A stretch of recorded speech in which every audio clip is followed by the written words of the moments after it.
Nagkalabo-labo ang lahat matapos matuklasan ni Rosel ang katotohanan na matagal nang nililihim ni Melania at nitong si Darius. At hindi na nga nila ito mapapatawad.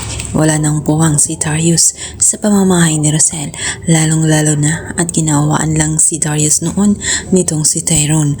Ngayon ay itinataboy na rin siya maging nitong si Tyrone. Subalit ang lakas ng loob naman nitong si Melania na sumugod pa sa flower shop.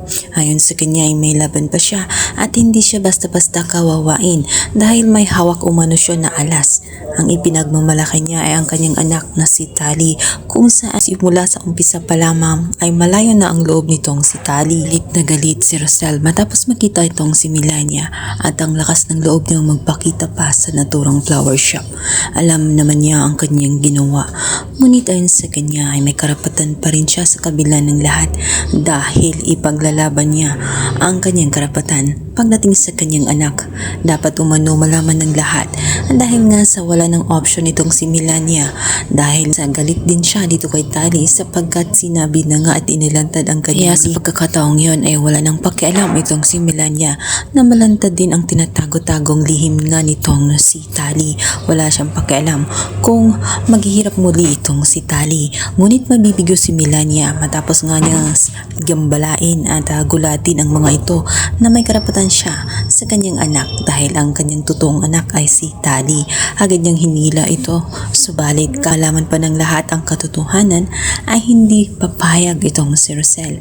Ayon kay Rosel ay mula nang iwan niya itong si Tali ay nawala na ang kanyang karapatan bilang ina sapagkat pinabayaan niya itong si Tali. Walang nagawa si Melania kahit pa sa katotohanan na siyang totoong ina, hindi niya rin makakaligtan itong si Tali sapagkat nasa tamang edad na ito at marunong na itong pumili. Wala nga naman talaga siyang laban pagdating kay Rosel sapagkat si Rosel lang naman ang nagpalaki mula nang maliit pa itong si Tali hanggang nasa tamang edad na ito. Sa kabila ng mga nangyayari, hindi pa rin sasabihin nitong si Melania, ngunit ipaparamdam niya kay Rosel na meron pa siyang bagay na nalalaman tungkol sa kanya at sa pagkakataong yun hindi niya malalaman ang katotohanan tungkol sa kambal nga nitong si Tyrone.